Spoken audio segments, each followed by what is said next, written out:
A graça e a paz, meus amados. Que bom que você está conosco, caminhando nessa série de estudo sobre Apocalipse. E hoje, nessa manhã, nós vamos trabalhar um pouquinho mais esse tema, aprofundar um pouco mais. Nós estamos ali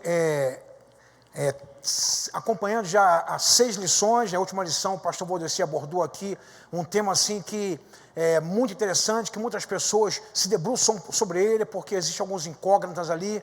Não estou aqui para, de maneira nenhuma, repassar algo do pastor Valdeci, mas dizer o clímax, talvez, ali desse livro do Apocalipse, é justamente acerca das bestas, acerca do número da besta e alguns outros sinais que acontecem também. E nessa manhã, queridos, eu vou falar um pouquinho acerca dos 7 flagelos. É um tema também um pouco interessante, que faz parte desse nosso estudo e nos faz ali levar uma visão também de juízo de Deus. Então, os 7 flagelos, que está ali no capítulo 15, capítulo 16, é o que nós vamos abordar nessa manhã com você. E eu espero ali que nós tenhamos crescido nesse assunto, eu espero que nós tenhamos caminhado junto e que muitas coisas tenham sido esclarecidas para você acerca do tema de Apocalipse. E nós vamos ler aqui em 2 momentos, vamos fazer duas abordagens. A primeira, o capítulo 15 especificamente, e depois o capítulo 16. Então, os 2 capítulos vão tratar do mesmo tema. Um talvez seja ali o que nós chamamos de preparação do grande evento, e o capítulo 16 já é o evento dos 7 flagelos em si, que nós vamos poder caminhar e acompanhar um pouco mais. Então, nessa manhã, eu queria que você não só reunisse sua família, agora pela manhã, em volta do seu equipamento, seja um notebook, seja uma TV Smart, seja ali o seu celular, mas que pudéssemos acompanhar esse estudo nessa manhã e pudéssemos ali ser trabalhado pelo Espírito Santo. Então, abra sua Bíblia, por favor. Abra sua Bíblia no livro de Apocalipse, no capítulo 15.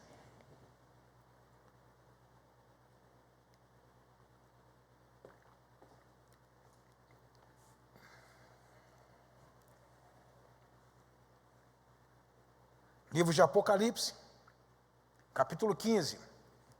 Vamos ler todo o capítulo. Diz assim o texto, meus amados: vi no céu outro sinal grande e admirável, 7 anjos, tendo os 7 últimos flagelos, pois com estes se consumou a cólera, ou a ira de Deus.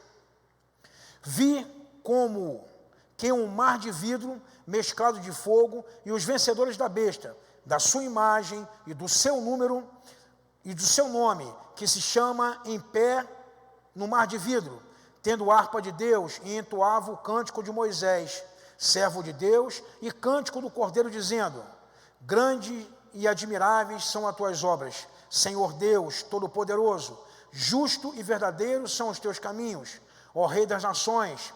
Quem não temerá? Quem não glorificará o teu nome, ó Senhor? Pois tu és santo. Por isso, todas as nações virão e adorarão diante de ti, porque os teus atos de justiça se fizeram manifesto. Versículo 5.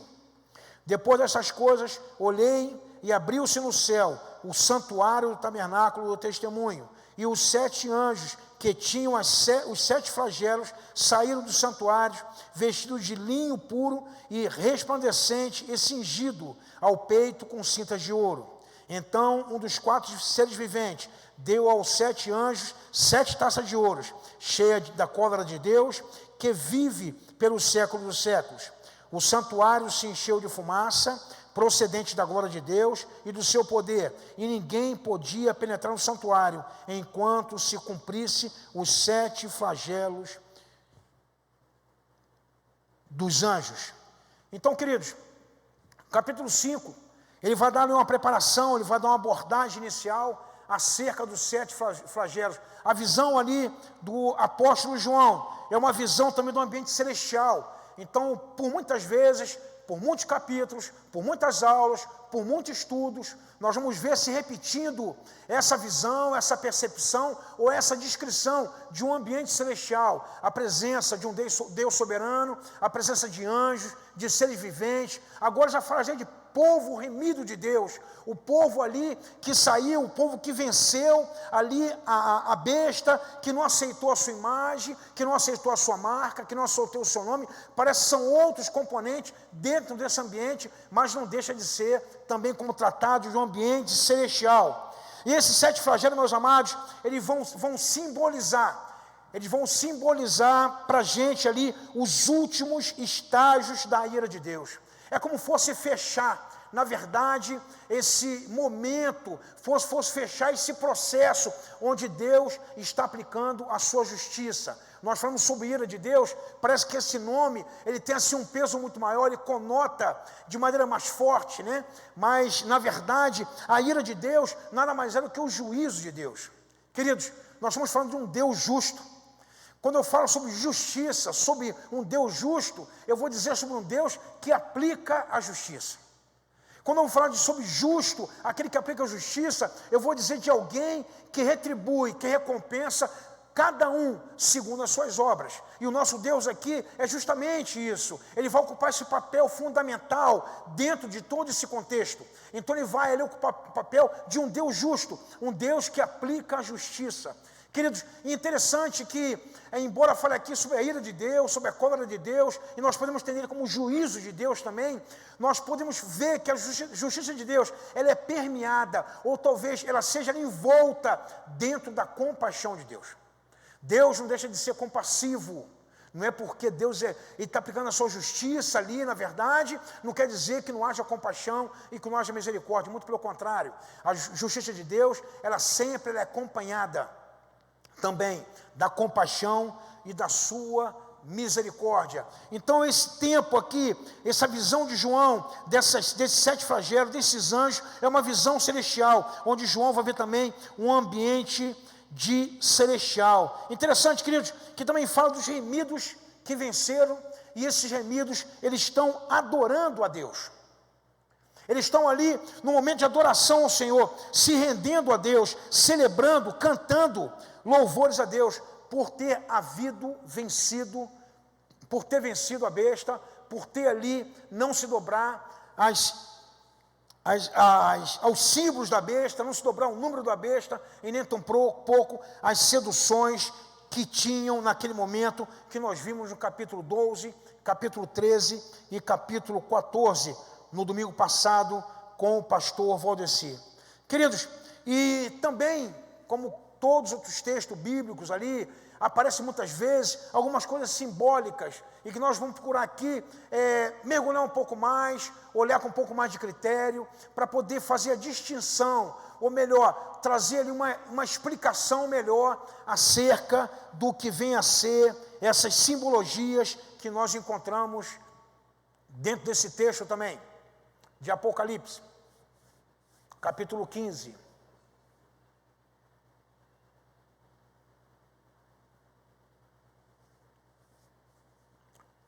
Então, queridos, as taças que foram derramadas ali, elas também promovem sofrimento e catástrofe.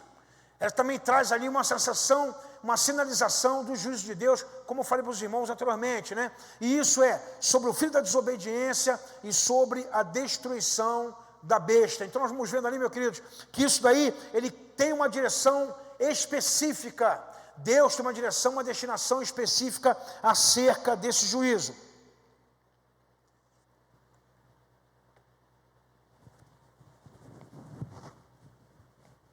E o homem, queridos, o homem ele é desobediente por natureza. Nós vamos ver que essa ira de Deus, ele vem sobre a desobediência, sobre o homem da desobediência, e nós vamos ver que o homem, ele é naturalmente desobediente, ele é inclinado ao mal, né? Ele é inclinado à desobediência. Se nós olharmos para a realidade, lá no princípio da palavra, em Gênesis, quando fala acerca de Adão, acerca de Eva, o que afastou esse casal da presença de Deus foi justamente a desobediência. Se nós olharmos para a realidade, para a sociedade de Noé, nós também vamos ver uma sociedade constantemente de desobediência, ao ponto de rejeitarem aquilo que Noé tinha anunciado a toda aquela geração, ao ponto de pagar um preço muito alto com suas vidas. Tudo isso por conta da sua desobediência. E não é diferente no tempo também de Paulo. Paulo vai dizer em Efésios capítulo 2, no versículo 2, o seguinte: nos quais andaste outrora, segundo o curso deste mundo, segundo o príncipe da potestade do ar, e do espírito que agora opera nos filhos da desobediência. Então Paulo, no seu tempo, na sua geração, ele também encontrou uma sociedade, ele encontrou também pessoas que eram também filhos da desobediência. Ele fala de uma sociedade regida por um príncipe, uma potestade, que levava a população, levava a humanidade à desobediência. E eu quero dizer a você nesse tempo, quero dizer a você no tempo de hoje, no tempo contemporâneo, que também encontramos também pessoas, encontramos também filhos da desobediência. E a promessa, aquilo que a palavra de Deus traz aqui no estudo de Apocalipse, ele fala justamente para isso, para os filhos da desobediência, que serão ali alvo da justiça e do juízo de Deus. Querendo caminhar com vocês, meus amados, e procurando ser um pouco didático, para compreendermos melhor esse capítulo 15, nós vamos trabalhar de maneira paralela a hermenêutica e também um pouquinho a escatologia desse texto do capítulo 15 e também capítulo 16. Vamos trabalhar de maneira paralela, né? Eu tenho usado aqui 2 livros, não sei se vou conseguir mostrar aos amados. Esse primeiro aqui, ó, Vida Longa ao Rei. Ele é um livro de Flávio Garcia Zambuja. Eu tenho apoiado nesse livro. Tenho também utilizado esse livro aqui, ó, Apocalipse de João, uma análise escatológica. São os 2 livros que tenho utilizado para poder trabalhar esse tema. E diante disso que nós temos trabalhado aqui, nós vamos por discorrer numa visão hermenêutica e também uma visão escatológica desse texto. E para isso, queridos, nós vamos estar dividindo esse capítulo 15 em 5 sessões, para nós podermos compreender um pouquinho melhor acerca daquilo que fala esse livro. Então nós temos ali no primeiro versículo, versículo 1 e 2, o que nós podemos chamar de preparação. Então a preparação, ela acontece ali, já no versículo 1 e versículo 2, é uma visão já de João, acerca desse ambiente que eu falei para os irmãos, um ambiente celestial, onde ele consegue constatar o povo remido, que tinha vencido a besta, a sua imagem, o seu número e o seu nome. E não para somente por aí, queridos. Ele fala assim, ó, no versículo 1, vi no céu outro sinal grande e admirável, 7 anjos tendo os 7 últimos flagelos, pois com este se consumou a cólera de Deus. E o versículo 2 fala assim, vi como que um mar de vidro mesclado de fogo, e os vencedores da besta, da sua imagem, do seu número, do seu nome, que se achavam em pé no mar de vidro, tendo harpas de Deus na mão. Era um povo, queridos, um povo remido, um povo reunido, um povo que tinha vencido a besta, a sua imagem. E nós vamos destacar aqui algumas coisas. A primeira dela é o mar de vidro. Essa mesma expressão, né? Essa mesma palavra nós encontramos lá em Apocalipse também, capítulo 4, versículo 6. E esse mar de vidro vai dizer para a gente que ele simboliza a pureza. Simboliza aqueles que foram lavados e remidos no sangue do Cordeiro. Aqueles que foram vencedores. Aqueles que se encontram nesse ambiente celestial, que estão ali em posição de louvar, adorar o nome de Deus, de celebrar o nome do Senhor. Então, queridos, essa primeira palavra sobre o mar de vidro representa a pureza, e mesclado com o fogo vai representar a purificação. Então o fogo, ele representa a purificação. Um outro detalhe que nós vemos aqui é que os reunidos ali, os vencedores, ele tinha em suas mãos harpas de Deus. Interessante, queridos, que a harpa é um instrumento assim bem presente no meio dos louvores, principalmente do povo de Israel. Nós vamos ver, por exemplo, o rei Davi, ele tocava harpa. Nós vamos ver que muitas vezes há citações para que seja incluído esse instrumento dentro do ambiente de celebração a Deus. Mas nós vamos ver algo diferente, que as harpas, elas pertenciam a Deus. Não eram instrumentos entregues pelos homens, não eram instrumentos de posse dos homens, mas é algo que se encontrava ali com Deus dentro daquele ambiente celestial, para poder celebrar, para poder adorar, para poder louvar o nome do Senhor, para poder ali estar exaltando o nome do Senhor Jesus. Então, queridos, nesse primeiro versículo aí, o versículo 2, nós vamos ter o que chamamos de preparação. Já no segundo bloco, Nós podemos encontrar aqui a exaltação, que vai no versículo 3 e versículo 4, que diz assim: e entoava o cântico de Moisés, servo de Deus, o cântico do Cordeiro, dizendo: grandes e admiráveis são as tuas obras, Senhor Deus Todo-Poderoso, justo e verdadeiro são os teus caminhos, ó Rei das Nações. Quem não temerá e não glorificará o teu nome, ó Senhor? Pois só tu és santo. Por isso todas as nações virão e adorarão diante de ti, porque os teus atos de justiça se fizeram manifestos. Queridos, o que João está dizendo aqui, justamente isso daí, que há um canto de louvor, há um canto de exaltação a Deus. Interessante que esse louvor, meus irmãos, ele é um louvor teocêntrico, ele é um louvor dirigido a Deus, ele é um louvor cristocêntrico, ao único que é digno de ser adorado e exaltado. Então, queridos, mais uma vez, o que ele vê ali era um povo, o que ele vê ali são remidos do Senhor, vencedores, o que ele vê ali são anjos, são seres celestiais, mas ele vê ali todos em adoração ao único e verdadeiro Deus. E vai dizer aqui no versículo 4, que as obras de Deus se fizeram manifesto, as suas justiças se fizeram manifestas, e essa é a razão pela qual Deus, ele é naquele momento exaltado. Por essa razão que Deus é louvado, por essa razão que Deus, ele é adorado. Queridos, interessante que às vezes nós confundimos ou temos como mesma coisa o louvor e a adoração. Eu quero fazer nessa manhã uma distinção com você acerca da adoração e do louvor.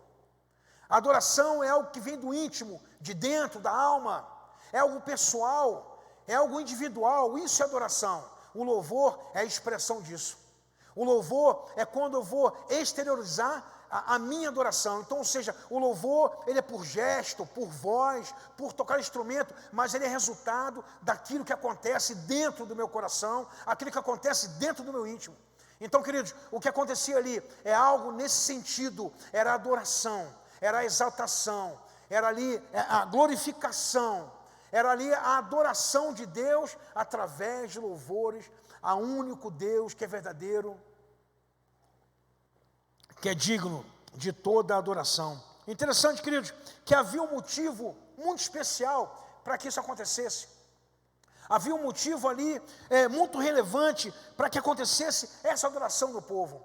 O autor desse livro, Vida Longa ao Rei, Flávio Azambuja, ele vai dizer assim na página 284: da mesma forma como a libertação do Egito foi marcada por inúmeras manifestações do amor e do poder de Deus, assim também é celebrada com cântico, libertação do povo por Deus, o Deus Pai, o Deus Filho, que se entregou no poder do Espírito Santo. Então, queridos, o que aconteceu ao povo de Israel, se nós olharmos para a realidade do povo de Israel, o povo celebra a libertação, ele celebra, ele canta, ele adora. Nós não podemos ver ali no capítulo 14 de Êxodo, quando eles atravessam o Mar Vermelho, do outro lado, Miriam, ela pega um tamborim, ele leva todo o povo de Israel a dançar, a cantar, a celebrar e principalmente a adorar a Deus. Aqui nesse caso específico, fazendo um paralelo desses dois momentos, desses dois episódios, nós vamos ver aqui uma outra situação de libertação. É a igreja do Senhor. É o povo de Deus, representado pela igreja, que foi liberta do jugo e da opressão do pecado. Então, queridos, venceu todo o jugo que queria ser colocado sobre a igreja. E venceu ali a potestade, venceu a besta. Então, por isso, esse povo ele se encontra celebrando o nome do Senhor Jesus. Um outro bloco nós podemos ver aqui nesse capítulo 15 ainda, é no versículo 5, versículo 6, que diz assim: depois dessas coisas olhei e abriu-se no céu o santuário do tabernáculo do testemunho, e os sete anjos que tinham os 7 flagelos saíram do santuário, vestidos de linho puro e resplandecente, e cingindo o peito com cintas de ouro. Antes aqui de nós darmos continuidade a esse ponto, eu quero pedir a você, por favor, que você dê o seu like ali, o seu joinha no nosso canal, para poder estar aí aumentando a nossa visualização e melhorando ali um pouquinho mais, né, a nossa atividade através desse meio de comunicação que é a internet. E não deixe de participar, não deixe de fazer suas perguntas também no nosso chat, para a gente poder acrescentar. Eu creio que esse canal não é um canal de vídeo de mão única, mas vídeo de mão dupla. Assim como nós estamos falando na aula aqui, abordando, explanando algum assunto, você da sua casa, com as suas perguntas ali, com certeza, a participação, a interação também promove o crescimento na igreja acerca desse tema. Então, queridos, esse próximo item, ele fala acerca da manifestação. Então, a visão de João, que ele tem ali, é da abertura do tabernáculo celestial. Como acontecido, que lembra o tabernáculo também, a tenda da congregação, na época de Moisés. Se nós olharmos ali, por exemplo, o texto que nós encontramos em Números capítulo 9, versículo 15, diz assim: e no dia em que foi levantado o tabernáculo, a nuvem cobriu o tabernáculo sobre a tenda do testemunho, e a tarde estava sobre o tabernáculo com aparência de fogo até a manhã. Queridos, o que João tem, na verdade, é uma visão do tabernáculo celestial. É lógico que o que João procura descrever é a partir da percepção que ele tem e dos recursos que ele tem, na visão que ele tem de mundo. Ele procura trazer isso para essa visão que ele está tendo naquele momento. Então, ou seja, o que faz ali que João escreva isso é a visão cultural, é a visão religiosa que ele tem acerca do povo de Israel. Quando ele fala acerca do tabernáculo, é aquilo que ele ouviu falar acerca do tabernáculo de Deus, como era essa manifestação de Deus, e o que ele viu naquele momento, ele procurou traduzir como fosse o tabernáculo no céu. Então, ou seja, é o tabernáculo celestial, é a visão que ele vai ter ali, os seres viventes, os anjos, as vestimentas, os adereços, né, que são citados nesses versículos, apresentam, além da visão de glória de Deus, a purificação do povo. As vestes ali, se você for ver, são vestes que vão simbolizar as vestes sacerdotais, uma veste de purificação, uma veste, meus irmãos, que vai enfatizar a santidade do juízo de Deus. Então, queridos, o que nós vemos ali é justamente isso. É quando João ele fala acerca desse tabernáculo, ele procura descrever a vestimenta dos seres celestiais, dos anjos. Ele traz ali um paralelo, ele traz proximidade do que seria a vestimenta sacerdotal, e que desse ali uma entonação, que desse uma ênfase à santidade e também ao juízo de Deus.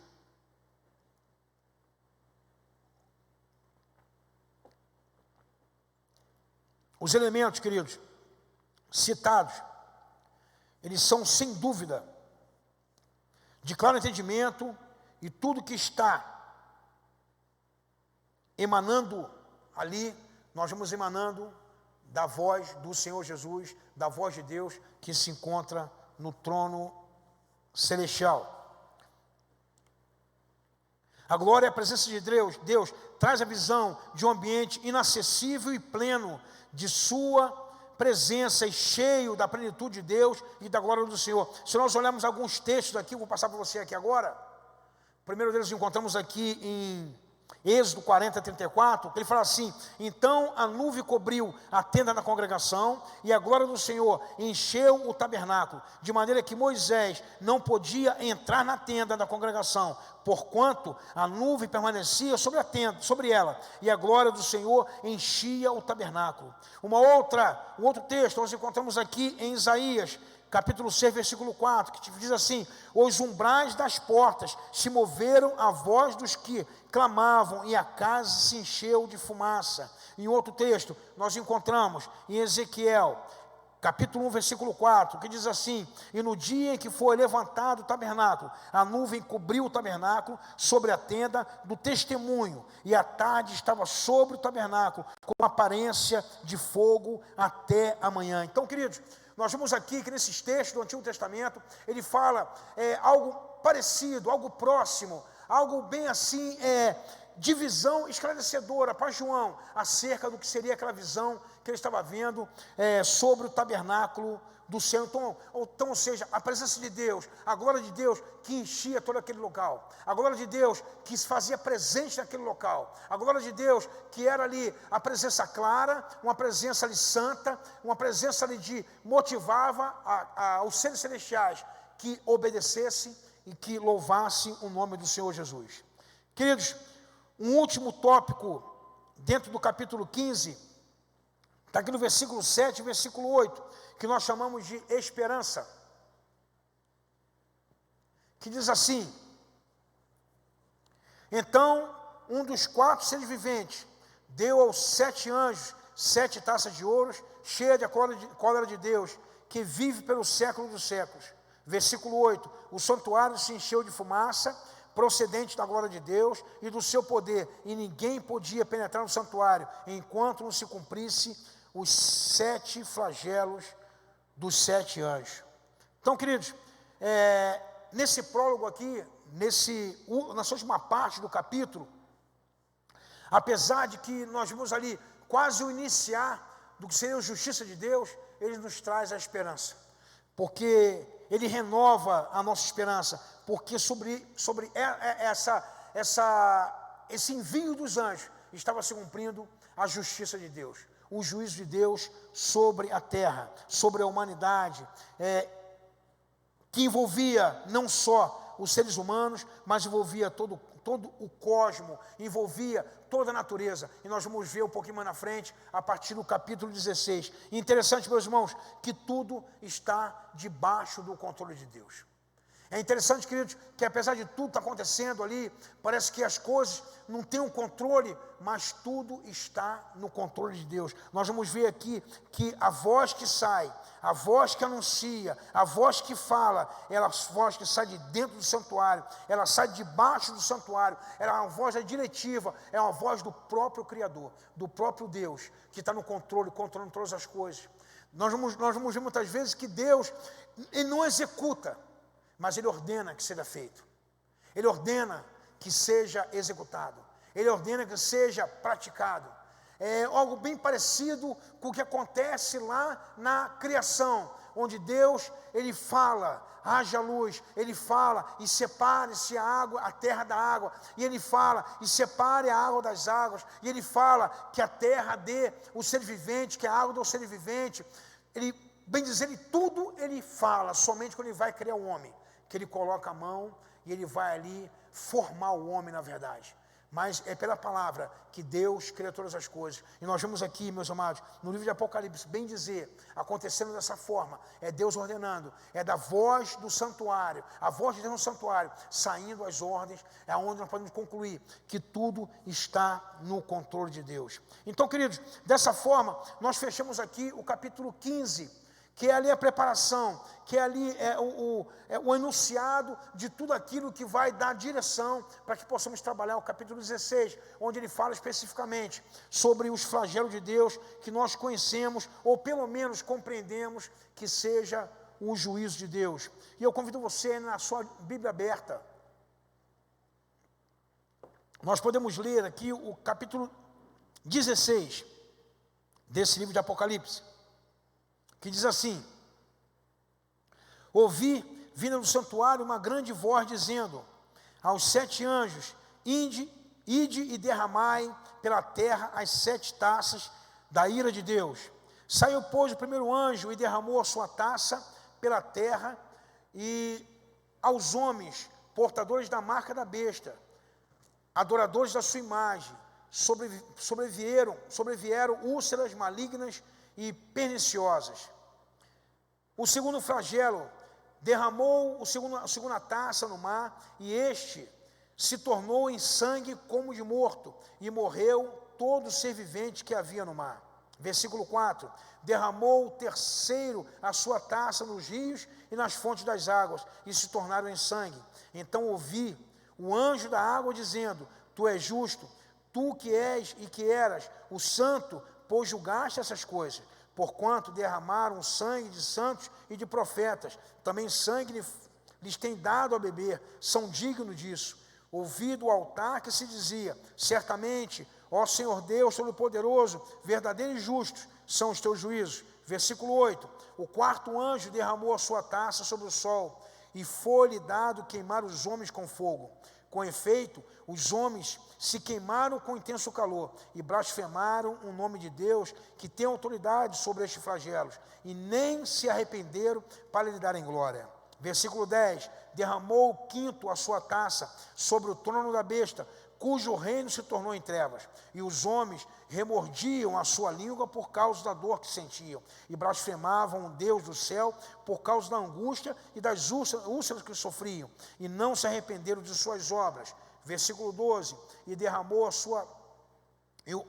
o cesto a sua taça sobre o grande rio Eufrate, cujas águas secaram, para que se preparasse o caminho dos reis, que vem do lado do nascente do sol. Então vi sair da boca do dragão, da boca da besta e da boca do falso profeta, 3 espíritos imundos, semelhantes às rãs, porque eles são espíritos de demônios, operadores de sinais, e dirigem os reis do mundo inteiro com o fim de ajudá-los ajuntá-los para a peleja do grande dia do Deus Todo-Poderoso. Eis que venho como vem o ladrão, bem-aventurado aquele que vigia e guarda suas vestes, para que não ande nu e não se veja a sua vergonha. Então os ajuntaram num lugar que em hebraico se chama Amargedon.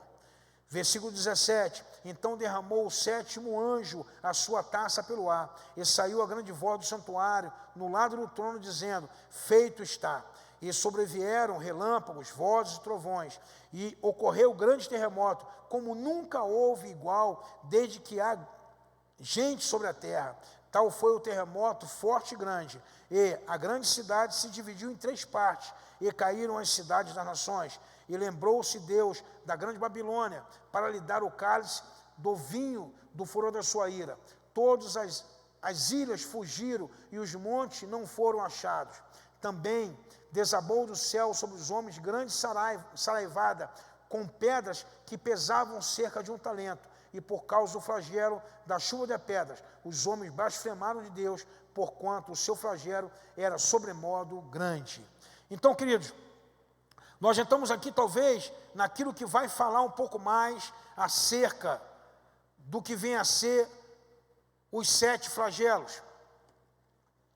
E parece, queridos, que esse capítulo 15, ele tem uma conexão com outros capítulos também, que falam acerca desse juízo. Nós encontramos ali no capítulo 6 ao capítulo 9, outros momentos também que não dá nenhuma ideia de juízo de Deus, parece que são fases desse juízo de Deus. Então, no capítulo 6 e capítulo 9, nós vamos encontrar ali a abertura dos 7 selos, nós vamos ver também as 7 trombetas, né?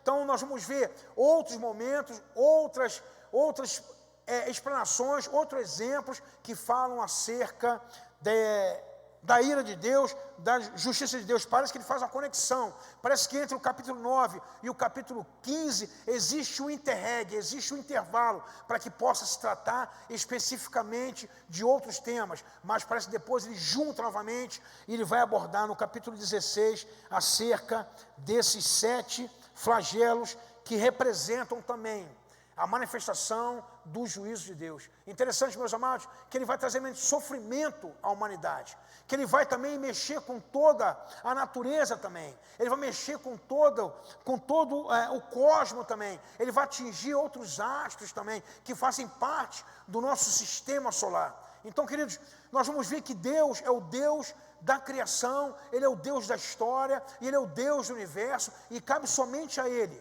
julgar, somente a ele aplicar o juízo sobre a sua criação.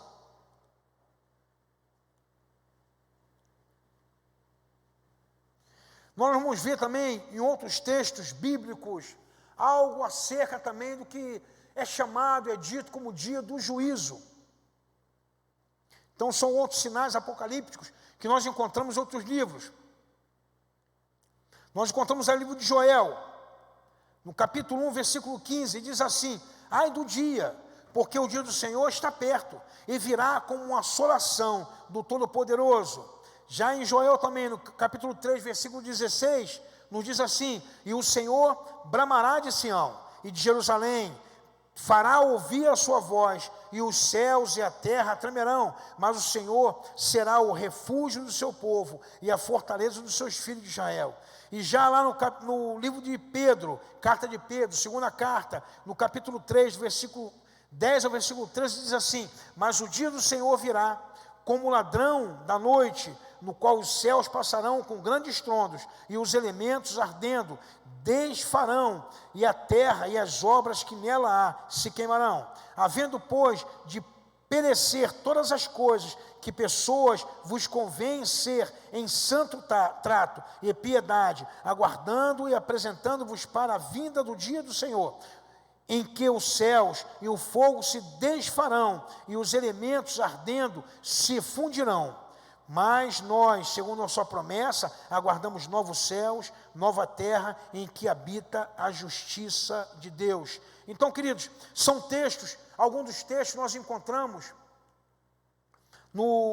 em outras cartas, em outros textos, outros livros, que eles falam também acerca desse juízo. Ele fala também sobre esse dia do Senhor, onde grandes fenômenos, grandes cataclismos vão acontecer e que vão estar anunciando esse dia de juízo. Interessante que eles vão concordar com esse texto de João. João, quando escreve essa carta, ele escreve essa carta e Pedro não conheceu esse texto que João escreveu. Não havia qualquer conexão, bem como Joel, não tinha qualquer conexão, mas o Espírito que soprava era o mesmo Espírito que soprou para João acerca de Apocalipse. Então, queridos, cada flagelo, nós vamos procurar ver aqui, de maneira bem sucinta, o que cada um deles representam na sua abordagem. Então, pelo flagelo, ele fala acerca da lei divina, contra aqueles que se renderam à sedução e o governo da besta.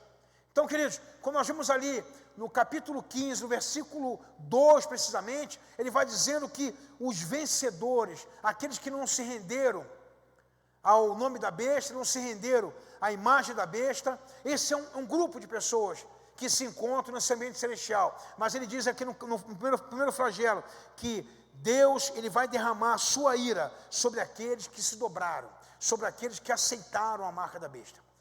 E ele vai deixar cair sobre eles ali enfermidade, úlceras, e nós vamos ver algo paralelo acontecendo também lá no Egito, com o povo de Israel, em Êxodo capítulo 9, versículo 10, algo semelhante que acontece ali. Diz assim: e eles tomaram a cinza do forno e puseram-se diante do faraó, e Moisés espalhou para o céu, e tornou-se em chama que arrebatavam as úlceras dos homens e do gado. Então, ou seja, assim como aconteceu no Egito, uma marca também do juízo de Deus, da ira de Deus no Egito, nós também vemos aqui a mesma coisa acontecendo, aqueles que se dobraram à autoridade da besta. Então, ou seja, o primeiro flagelo vai marcar por enfermidade, por doenças que vai acontecer na humanidade. O segundo flagelo, ele tem a sua marca já onde ele transforma a água do mar em sangue. E não só isso, queridos, ele extingue toda a forma de vida que existe no mar. Então isso atinge diretamente ao homem, né? Interessante que o mar, ele não é somente um local onde há provisão, mas é um local de navegação, um local de desbravamento, é um local de comércio, então um local de lucro também. Então várias coisas, elas vão ser afetadas com esse flagelo, que vai ser marcado pela água do mar se transformando em sangue. Então, ou seja, ele vai extinguir toda forma de vida, vai ser anunciado através desse fenômeno, onde toda a água do mar, ela se transforma em sangue. E um terceiro flagelo, quase que igual ao segundo flagelo, só que ele atinge ali os rios e as suas fontes. Ele atinge ali a água potável, vamos dizer assim, a água que serve para se beber. Interessante, meus amados, que aqui no centro-oeste, precisamente, né, Mato Grosso do Sul, que nós temos um Pantanal, nós temos vários rios aqui, rios caudalosos, rios ali largos, com bastante água. É quase que impossível nós vermos esses rios secos sem água. Mas quando você vai para o Nordeste do Brasil, onde você vê ali vários rios com largura de 100 metros, como o Vila, por exemplo, no Rio Grande do Norte, o Rio Piranhas, é um rio de largura de 100 metros, onde você atravessa aquele rio e não tem sequer uma gota d'água. E você vê o quanto a água é importante para trazer vida, queridos. E aqui nós vemos aqui no terceiro flagelo, aonde sobre a água dos rios, sobre a água potável, ela vai ser também ali transformada em sangue. Vai tirar toda a vida daquela água, toda a possibilidade de consumo daquela água. E isso vai afetar diretamente a humanidade. Então, queridos, aí está o sinal do terceiro flagelo. No quarto flagelo,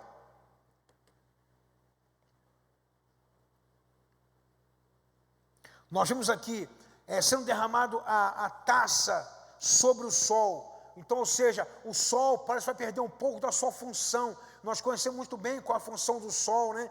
Quando ele incide sobre a terra, e a luz do sol, o que ela faz ali, a fotossíntese, por exemplo, depende da luz do sol, as plantas dependem da luz do sol, o ser humano que depende da luz do sol, a vitamina que vem da luz do sol. Então, ou seja, tudo isso ele vai ser afetado, vai ser atingido quando for derramado a quarta taça do flagelo sobre o sol. Então, ou seja, ele vai quase que inverter a sua função. Aquilo que ele trazia como vida, ele vai trazer ali como morte agora. Ele vai trazer ali um peso de morte sobre a humanidade. Ele vai trazer os raios solares sobre a humanidade. Então, ou seja, vai chegar ao ponto ali de eles blasfemarem, como diz aqui o versículo 9, eles passam a blasfemar contra o nome de Deus, sobre a autoridade de Deus. Tamanho vai ser intenso o calor do sol. Então, ou seja, o sol, ele vai aumentar o seu calor sobre a terra, e o sol vai trazer vida, ele vai trazer ali incômodo, vai trazer doença, vai trazer morte,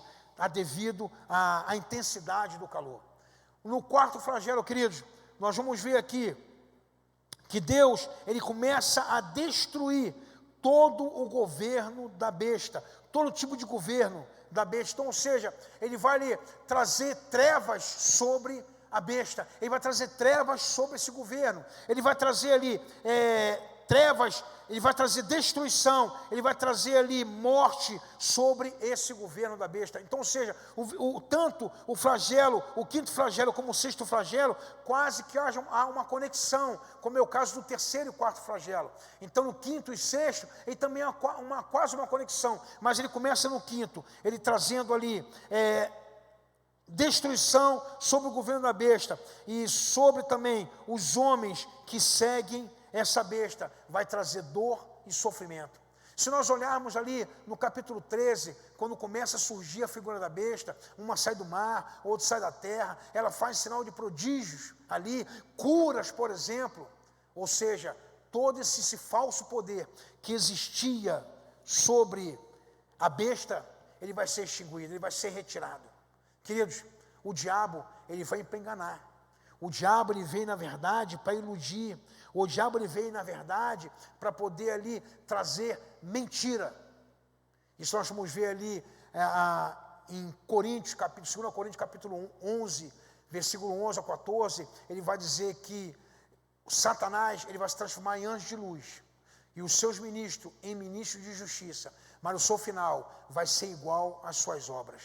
Então, queridos, o que acontece com o quinto flagelo é justamente isso, é o início da derrota do governo da besta. O falso governo, o falso sinal de prodígio. Já no versículo, no sexto flagelo, nós vamos ver ali a destruição total do mal personificado na trindade de Satanás. Olha o que fala aqui, meus amados, a partir do versículo 13, fala assim: então vi sair da boca do dragão, da boca da besta e da boca do falso profeta, 3 espíritos imundos, semelhante a rã. Nós podemos ver aqui, meus amados, a trindade satânica personificada na besta, no dragão e no falso profeta. E o que vai acontecer justamente é isso, queridos, é a destruição de todo o mal personificado nessa trindade.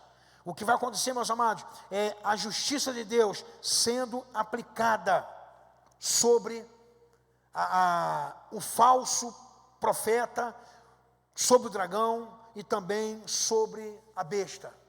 Então, ou seja, vai culminar ali com a destruição desse governo. E ela vai trazer, meus amados, a junção de várias forças para poder travar o que nós conhecemos como a Batalha de Armagedon. Então, na verdade, essa Batalha de Armagedon vai ser um tema que vamos abordar um pouco mais na frente, no capítulo 19, né? Não vou trabalhar esse tema aqui agora, mas é uma batalha onde vamos ter ali uma batalha do bem contra o mal. Parece que são ali forças opostas de mesma dimensão. Eu quero dizer a você que não. Já quero adiantar você, já de antemão, que não existe ali forças opostas de mesma dimensão, de mesma intensidade, mas é uma tentativa de levante do mal contra o bem, e o bem representado pelo Cordeiro de Deus. Então, queridos, nesse sexto flagelo é justamente isso, é a destruição total, mas há ali uma arregimentação de todo mal, de todo ali os reis das terras, de tudo aquilo que foram arquitetado, que foram organizado para que se levantasse contra a igreja do Senhor, contra o povo de Deus. Eu quero colocar um pouquinho assim de questionamento na sua mente e também no seu coração, que você olhasse um pouquinho para o panorama que acontece no nosso mundo atual. Desde o princípio, na primeira aula, a nossa proposta não é trazer qualquer ligação, trazer qualquer assunto ou temática que aborde ali um vinho ou um viés político. Mas eu quero que você comece a ler o que está acontecendo no mundo, o que tem acontecido, as perseguições ostensivas contra a igreja. As igrejas sendo demolidas, destruídas. Recentemente eu peguei uma imagem no Facebook, onde dizia ali que algumas igrejas estão sendo desocupadas para virar estacionamento num certo país da Europa. Então, queridos, é dessa maneira que tem acontecido. O esfriamento que acontece do cristianismo na Europa, um pós-cristianismo acontecendo na Europa. Nós vamos ver a perseguição aumentando cada vez mais na Ásia, e o pastor Ricardo, ele trouxe bastante propriedade, o que tem acontecido na Ásia, o que tem acontecido na África, com grupos radicais ali, como o Boko Haram, por exemplo, que tem perseguido a igreja de maneira implacável, destruindo a igreja, destruindo o povo, perseguindo o povo de Deus.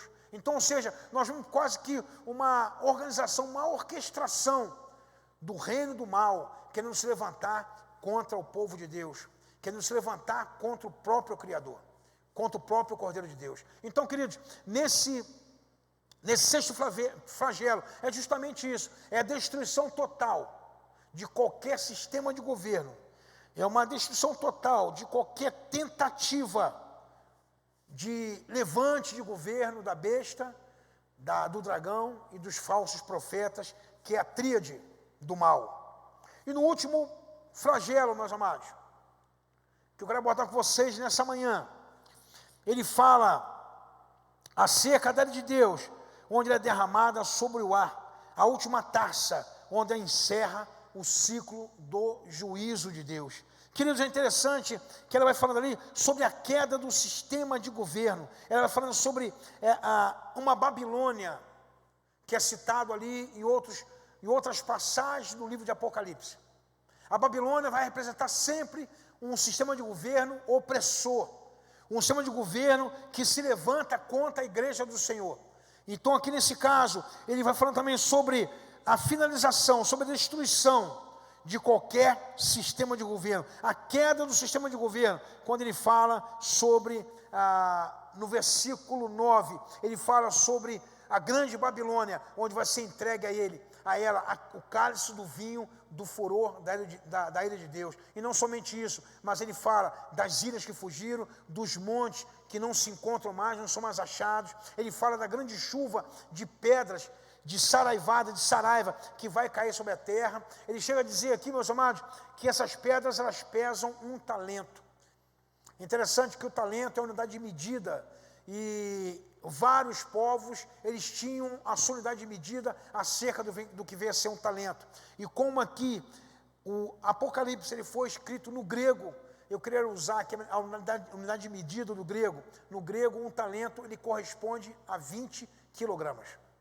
Então seriam pedras de 20 quilogramas caindo no céu sobre aqueles homens, sobre aquelas pessoas desobedientes, aqueles que se dobraram ali à autoridade da besta, ao governo da besta, aqueles que se renderam, aqueles que permitiram a marca da besta nos seus corpos.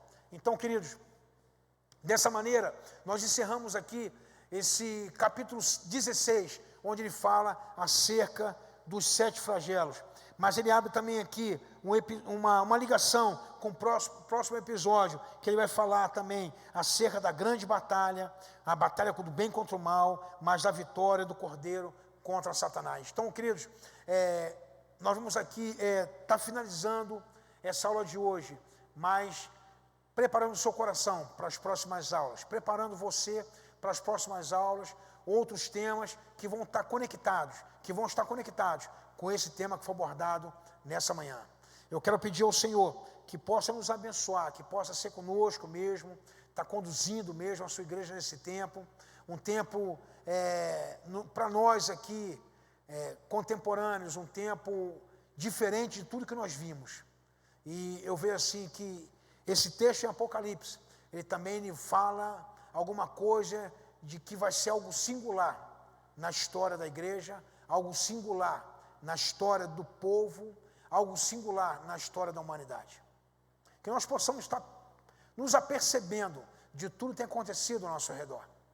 Como temos dito aqui desde o início, de maneira nenhuma nós queremos tratar esse assunto, esse livro, com sobressaltos, de maneira nenhuma, mas com muita responsabilidade, trazendo o seu olhar ali para os acontecimentos que tem nos rodeado, que tem ali saltado nossos olhos, que tem chegado até cada um de nós, para que possamos fazer um paralelo daquilo que a palavra de Deus fala, para aquilo que nós temos visto no nosso dia de hoje. Eu quero orar com você nessa manhã, agradecendo ao Senhor por esse momento. Paizinho amado e Pai querido, nós queremos te louvar, Pai, queremos te bendizer, queremos te agradecer, queremos, ó Pai, tal qual o Senhor será esse tempo da tua igreja, dos vencedores, ó Pai, dos reunidos na tua presença, te adorar, Pai, nesse momento, Pai. Agradecer ao Senhor pelos grandes feitos, ó Pai. Para cada um de nós, ó Pai amado, nós temos um sentimento de libertação, nós temos um sentimento de pertencimento ao Senhor, nós temos um sentimento, ó Pai, de povo de Deus, de geração eleita, de sacerdócio santo do Senhor. Nós temos um sentimento, Pai amado, que o sangue derramado na cruz do Calvário, Pai, foi para a remissão dos nossos pecados, ó Deus. Que tu possa abençoar a tua igreja, que tu possa, Pai amado, em nome de Jesus, guardar o teu povo nesse tempo. Que o Senhor venha mesmo, Pai, em nome de Jesus, ó Pai, abrir, descortinar os nossos olhares, ó Pai. Que possamos, ó Pai, ter os nossos ouvidos, ó Pai, desobstruídos, ó Pai, para que possamos, ó Pai, como diz a tua palavra, mesmo Apocalipse, ó Pai, quem tem ouvido, ouça aquilo que o Espírito diz à tua igreja. Fala mesmo, Pai, aos nossos corações, fala às nossas mentes, ó Pai, e que nada, Pai, venha impedir, Pai, para que nós possamos enxergar, Senhor, de acordo com aquilo que o Senhor tem revelado a cada um de nós. Obrigado, Senhor, é a nossa oração, Pai. Abençoa a tua igreja nesse domingo, é o que nós pedimos, em nome de Jesus, amém e amém. Deus abençoe, fique na paz do Senhor e um bom domingo.